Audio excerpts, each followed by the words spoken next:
Hello everyone, welcome to my video. File one का episode number 6 explain करूंगी। Explanation start करने से पहले अगर आप लोग मेरे चैनल में नए हो तो चैनल को सब्सक्राइब जरूर कर लेना। एपिसोड की स्टार्टिंग में दिखाया जाता है वालाई रोज के पास गई हुई थी और वो उसे क्लिप दिखाते हुए बोलती कि तुम मेरे घर कल रात क्या कर रहे थे मेरे बहन के साथ। रोज बोलता है कि तुम मेरे पीछे किसी को छोड़ रही हो ना, ताकि मेरे हर मूवमेंट के बारे में पता चले। ये सुनने के बाद वालाई बोलते कि अगर मैं ऐसा ना करती तो मुझे कैसे पता चलता कल तुम मेरे घर गए थे, और क्लिपिंग में तो साफ साफ दिख रहा है तुम मेरी बहन को घसीट के अंदर ले जा रहे थे। तुमने मेरी बहन के साथ क्या किया है मुझे बताओ, तुम मेरी बहन के साथ क्या कर रहे थे, ऐसा वो पूछती है। ये सुनने के बाद रोज बोलता है कि मैंने कुछ नहीं किया, तुम्हारी खुद की बहन आई थी मेरे पास ये बोलने के लिए कि जो गंदी हरकतें तुमने की है मेरी फैमिली के साथ उसके लिए वो सब कुछ सही करना चाहती है। अब मैं क्या करूँ, ऐसा वो बोलता है। और उसके बाद वाला ही बोलते हैं कि अगर तुमने सच नहीं बताया मेरी बहन के साथ तुम मेरे घर पे क्या कर रहे थे तो मैं ये क्लिप पुलिस को दे दूंगी। ये सुनने के बाद रोज बोलता है कि ठीक है दे दो, और मैं भी बता दूंगा कि तुम्हारी बहन मेरे साथ आने के लिए कितनी ज़्यादा डेस्परेट है। अब मैं क्या करूँ, मैं हूँ ही इतना ज़्यादा हैंडसम, पता है तुम्हारी बहन मुझसे दूर रह ही नहीं सकती, ऐसा वो बोलता है। ये सुनने के बाद वाला ही बोलती कि तुम ये सब झूठ बोल रहे हो, क्लिपिंग में साफ साफ दिख रहा है कि तुम उसे ज़बरदस्ती अंदर ले जा रहे हो। ये सुनने के बाद जो वालाई थी वो बोलती कि मेरा काम है मेरी बहन को प्रोटेक्ट करना और मुझे जानना है तुम मेरी बहन के साथ क्या कर रहे थे, ऐसा वो बोल रही थी। ये सुनने के बाद जो रूज है वो बोलता है कि अब क्या कर सकते हैं, जवान लोग हैं, अंदर रूम में तो कुछ भी हो सकता है ना, तुम क्या एक्सपेक्ट कर रहे हो, हम दोनों क्या कुछ नॉर्मल कर रहे हैं, ऑब्वियसली जो तुम सोच रहे हो वही कर रहे हैं, ऐसा बोल के वो वालाई को देखता है। और वालाई को बहुत गुस्सा आ रहा था और वो बोल रही थी कि तुम मेरी बहन से दूर रहो। ये सुनने के बाद जो रूज था वो बोलता है कि इसके लिए तो मैं तुम्हें कुछ भी रिस्पॉन्स कर नहीं सकता, क्योंकि तुम्हारी बहन बार बार मेरे पास आ जाती है। लेकिन तुम फिक्र मत करो, मैं मेरे बाप की तरह नहीं हूँ कि मैं हर कोई लड़की के आगे पीछे घूमता रहूँगा। और ऐसे भी तुम कौन सा अट्रैक्टिव हो, पता नहीं मेरे पापा को क्या दिखा था तुम में, ऐसा वो बोलता है। और उसके बाद रोज बोलता है कि मुझे वार्न करो, मुझे पता चल गया कि तुम्हारी बहन ने तो तुम्हें कुछ भी नहीं बताया, तो उसका आंसर लेने मेरे पास आई ना, तो जाओ खुद की बहन के पास पूछ जाओ और उसे पूछो ना कि मेरे आगे पीछे क्यों घूमती रहती है, मेरा सर क्यों खाती रहती है। और अब अगर इसके बाद भी तुम्हारी बहन मेरे पास आएगी, मेरे साथ आएगी, तो मैं उसे रोक नहीं पाऊंगा, हाँ, ऐसा वो बोलता है। और वालाई को बोलता है कि अगर तुम वार्न करना चाहते हो तो अपने बहन को जाके वार्न करो, मुझे नहीं, मैं तुम्हारा कोई नौकर नहीं हूँ, पालतू नौकर, ऐसा वो बोलता है। वाला ही बोलती कि मेरी बहन से दूर रहो वरना तुम्हारे लिए बिल्कुल भी अच्छा नहीं होगा, ऐसा बोल के वहाँ से चली जाती है। रूज बहुत ज़्यादा गुस्से में था। और हमें दिखाया जाता है जो लास्ट एपिसोड में इन हुआ था वो वाला सीन, एक लड़की अपनी मॉम को एक्सीडेंट वाले हालत में लेके आई हुई होती है और तभी वाला ही देखती है उनको और वो अपनी मॉम वाले टाइम याद करती है और उसके बाद वो रोते रोते वहीं पर बेहोश हो गई थी। और हमें दिखाया जाता है रूज, उसके बाद सीन शिफ्ट होता है, रूज वालाई को हॉस्पिटल पे अपने वाले बेड पे ले आता है चेकअप के लिए। और वाला जैसे आंखें खुलती है तो वो पूछती है कि मैं यहाँ पर क्या कर रही हूँ, और रोज उससे इस तरह से बेहोश होने का रीज़न पूछता है, लेकिन वो उसे कुछ भी नहीं बताती। और रोज बोलता है कि फिक्र मत करो, ये मेरा हॉस्पिटल है, मैं तुम्हें पैसे चार्ज नहीं करूँगा, मैं ऐसे फ्री में सेवा कर रहा हूँ, ऐसा वो बोलता है। तभी वाला ही बोलते हैं कि मुझे तुम्हारी कोई भी फिक्र की ज़रूरत नहीं है, मैं जितना पैसा लगेगा ना मैं सब कुछ चार्ज करूँगी तुम्हें, वरना लोग ये ना बोले कि इतने बड़े हॉस्पिटल की सीईओ इतने लो क्लास हॉस्पिटल में चेकअप करवा रही है और यहाँ पर चेकअप करवाने के पैसे भी नहीं है, ऐसा वो बोल रही थी। रोज वाला से पूछता है कि तुम्हें सडनली इस तरह से पैनिक अटैक क्यों आया था। ये सुनने के बाद जो वाला थी वो कुछ भी ना बोलते हुए अंदर वाले रूम में चली जाती है। वहाँ पर जाके वो काफ़ी घबराई हुई थी। तो हमें फिर से फ्लैशबैक सीन दिखाया जाता है जिस दिन उसकी मॉम का एक्सीडेंट हुआ था, उस टाइम पे उस हॉस्पिटल में अब सबसे बेस्ट सर्जन तो डॉक्टर पैको भी थे और सबने यही बोला हुआ था। वो डॉक्टर पैको के सामने जाकर हाथ जोड़ के रो रही थी और वो बोल रही थी कि अभी मेरे पास ट्रीटमेंट करवाने के लिए पैसे नहीं है, लेकिन बाद में मैं आपको लौटा दूंगी, प्लीज़ आप मेरी मॉम को ज़िंदा कीजिए, उनको सही कीजिए, बोल के रो रही होती है।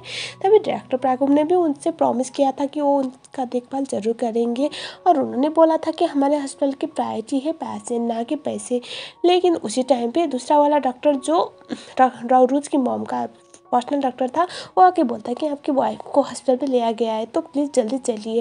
ये सुनने के बाद डॉक्टर प्राय को कुछ सोचे समझे बगैर वहाँ से चले गए थे और बेचारी जो वालाई थी वो रोते रह जाती है और कुछ देर बाद उसकी मॉम की मौत हो गई थी। तो वालाई जो थी ना वो अपनी मॉम की मौत के लिए हॉस्पिटल वालों को भी जिम्मेदार ठहराती है। वही चीज़ें पास्ट वही याद कर रही थी और वो काफ़ी ज़्यादा रो रही थी, घबराने लग जाती है। नेक्स्ट सीन में हमें दिखाया जाता है वालाई जैसे ही घर पे जाती है तो वहाँ पर जो उसका निथान था वो ऑलरेडी बैठा हुआ था और वो बोलता है कि किसी ने हमारे हॉस्पिटल के सारे पेशेंट की प्राइवेट इन्फॉर्मेशन लीक कर दिया है और हमें अभी का अभी प्रेस कॉन्फ्रेंस करना है। ये सुनने के बाद वालाई परेशान हो जाती है और उसके बाद वो प्रेस कॉन्फ्रेंस के लिए निकल गई थी और सब लोग यही बोल रहे थे कि पहले तो ऐसा कभी हुआ नहीं था, जैसे ही CEO बदल गई उसके बाद सडनली इतना बड़ा मिस्टेक कैसे हो सकता है, क्योंकि किसी भी पर्सनल पेशेंट की प्राइवेट इन्फॉर्मेशन इस तरह से लीक होना तो नॉर्मल बात नहीं थी हॉस्पिटल के लिए। ये बहुत ज़्यादा बेशर्मी वाली बात थी और सब लोग उससे उल्टे सीधे सवाल पूछे जा रहे थे। वालाई जैसे तैसे सिचुएशन को मैनेज करती है और उसके बाद निथान जो था वो वालाई पर ही बहुत ज़्यादा गुस्सा कर रहा था और वो बोल रहा था कि तुम इतनी बड़ी बेवकूफ़ कैसे हो सकती हो और इसकी वजह से हमारे बहुत सारे कॉन्ट्रैक्ट कैंसिल हो रहे हैं, मेडिसिन वाला कॉन्ट्रैक्ट और पेशेंट्स भी बहुत डिक्रीज हो रही है, बुकिंग कैंसिल हो रही है बोल के वो वालाई पे बहुत गुस्सा कर रहा था। वालाई बोलती कि इसमें मेरी क्या गलती है, मैं भी ट्राई कर रही हूँ सबको सॉर्ट आउट करने का और मैं उन लोगों को नहीं छोड़ूंगी बोलती है। हमें दिखाया जाता है वालाई जाती है एन के पास और उसे और न्यूज़ दिखाती है, बोलती कि तुम्हें इसके बारे में पता है। तभी एन बोलती है हाँ मुझे पता है। तभी जो वालाई है वो बोलती कि मुझे पता है ये सब रोज़ का कारनामा है और मैं उन लोगों को छोड़ने वाली हूँ नहीं, मैं इस क्लिप को रिलीज कर दूँगी बोल के वो वही क्लिप दिखाती है जहाँ पर रोज़ वालाई को अंदर घसीटते हुए ले जा रहा था, वालाई को नहीं एन को। और वो बोलती है कि मैं ये बोलूँगी मीडिया के सामने कि रोज़ ने तुम्हें मोलेस्ट करने की ट्राई किया। ये सुनने के बाद वालाई को बोलती है एन कि तुम्हारे पास एक तो कोई सबूत नहीं है, अगर कोई सबूत नहीं है तो तुम उसे ब्लेम कैसे कर सकती हो, अगर तुम ऐसा कुछ भी उल्टा सीधा करने के बारे में सोच रही हो ना तो एक बात याद रखना, मैं भी सबको बता दूंगी सच क्या है। और ये सब सुनने के बाद जो वालाई थी वो बोलती कि तुम मेरी बहन हो और उसकी साइड ले रहे हो। तभी जो एन है वो बोलती कि मैं बस सच का साइड ले रही हूँ ना तो किसी और का साइड ले रही हूँ, अगर तुम गलत करोगी तो मुझे सच के लिए खड़ा होना पड़ेगा या फिर तुम जाओ रूस के अगेंस्ट एविडेंस लेके आओ कि पेशेंट का इन्फॉर्मेशन उसने लीक किया है तब मैं मानूंगी, ऐसा वो बोल देती है। अगले सीन में दिखाया जाता है वालाई काफ़ी ज़्यादा परेशान थी, निधान उसे देख रहा था और पास्ट वाला सीन जहाँ पर वालाई का सारी हरकतें उसने ऑब्जर्व किया हुआ था कि वो रुद को पसंद करती है और उसने उसी टाइम पे वालाई को बोला हुआ था कि रुद बहुत हाई क्लास है, तुम्हारे बहुत से बहुत बार है तो अभी तुम उसके पापा के से ही काम चला लो, उसने बोला हुआ था। और अभी प्रेजेंट वाले सीन में दिखाया जाता है निधान बोलता है कि एक बात बताओ तुम्हें प्रॉब्लम किस बात की है, मुझे पता है तुम उसे पसंद करती हो और वो तुम्हारी बहन के पीछे जा रहे थे, तुमसे बर्दाश्त नहीं हो रहा है ना, ऐसा वो बोलता है। ये सुनने के बाद वाला बोलती कि ऐसी कोई भी बात नहीं, मैं उससे नफरत करती हूँ। तभी निधान हंसते हुए बोलता है कि तुम दुनिया को बेवकूफ़ बना सकते हो, मुझे नहीं, मुझे पता है तुम उससे पसंद करती हो। ये सुनने के बाद जो वाला है उस पर गुस्सा करती है। ये सुनने के बाद निधान बोलता है कि तुम्हारा ये जो ऑर्डर है ना मुझ पर नहीं चलेगा, बाकी दुनिया के सामने तुम मुझे ऑर्डर दे सकती हो लेकिन यहाँ पर नहीं, ये मत भूलो, अगर ये तुम्हें सब कुछ दिला सकता हो तो तुमसे सब कुछ छीन भी सकता हो, ऐसा वो बोलता है। और उसके बाद हमें दिखाया जाता है अगले वाले सीन में जो लॉयर अंकल आए हुए थे यहाँ पर, जो चावित नाम का लॉयर था वो, और उसके बाद उनसे वो वही बातें कर रही थी वालाई की अगर रोज़ ने ये सब लीक किया है तो हम कैसे आगे जा सकते हैं। तो वो बोलते कि ठीक है अगर हमारे पास एविडेंस होगा तो हम इजीली उसे फ्रेम कर सकते हैं, उसे सू कर सकते हैं। और तभी जो वालाई है वो बोलते कि ठीक है तो मैं उसे सू करने के लिए रेडी हूँ अगर मुझे एविडेंस मिला तो, ऐसा वो बोल रही थी। और उसके बाद जो चावित थे वो बोलते हैं कि मुझे एक कॉल आया है तो मैं चला जाता हूँ। और वो बाहर जाते हैं। उसी टाइम पे वो सप्लायर वाला लिस्ट का जो बैग था वो अंकल का, जो जावेद अंकल थे उनका वहीं पर रह जाता है। और जो निधान देखता है उस सप्लायर की लिस्ट पे तो वो तो वहाँ पर तो कुछ और ही नाम था। तो निधान को आइडिया हो गया और वो वालाई को भी बता देता है और वो बोलता है कि अभी रोज ऑलरेडी हमारे अगेंस्ट प्लान कर चुका है क्योंकि ये जो लिस्ट है ये मेरे वाली लिस्ट से तो बहुत अलग है, ऐसा वो बोलता है। ये सुनने के बाद वालाई बोलते कि चलो कोई बात नहीं, हम इसका बहुत अच्छे से इस्तेमाल करेंगे। नेक्स्ट सीन में दिखाया जाता है जो अंकल थे, अंकल जावेद, वो रोज़ को ये सारी चीज़ें बता देते हैं। और उसके बाद नेक्स्ट वाले सीन में जो रोज़ हॉस्पिटल पे आता है तभी उसे पता चलता है कि कुछ हुआ है और वो फिर से अंकल जावेद जो लॉयर थे रोज़ के पापा के, और उसके बाद निथान और एक और डेज नाम के बंदे, उन तीनों को रखता है और वो बोलता है कि मैंने जो सप्लायर वाले लिस्ट दिया हुआ था उनमें से तीनों अलग अलग थे और मैंने बस ये चेक करने के लिए दिया था कि आप में से कौन से लोग वाला ही के साइड पे है और मुझे पता चल गया बोल के वो अंकल डेज को वहाँ से भगा देता है। बोलते हैं कि आपने हमें धोखा दिया हुआ है। अब ये कैसे हुआ वो तो हमें बाद में पता चलेगा, लेकिन रोज काफ़ी ज़्यादा परेशान था और अंकल डेज ये बोले जा रहे थे कि मुझे फंसाया गया है, मैंने कुछ भी नहीं किया, लेकिन रोज कुछ भी उनकी बातें नहीं सुनता।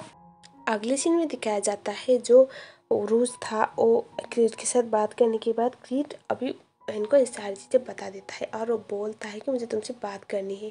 और अभी रेस्टोरेंट में दिखाया जाता है तो वाला ऑलरेडी इन दोनों को फॉलो कर चुकी थी। हमें दिखाया जाता है जो क्रीड था वो बोलता है कि जो रोज है वो तुम्हें इस्तेमाल करके वाला के सारे इन्फॉर्मेशन लीक करवाने की, उसके सारे सीक्रेट्स बाहर करने की ट्राई कर रहा है, तो तुम्हें सेफली रहना पड़ेगा। ऐसे होने के बाद एन बोलते ही कोई बात नहीं। और ये दोनों यहाँ पर बातें कर ही रहे होते कि तभी आ जाती है जेन। जेन आ जाते हैं, रोज आ जाता है और रोज बोलता है कि तुम इस दुनिया में कितने सारे लड़कों को जानती हो।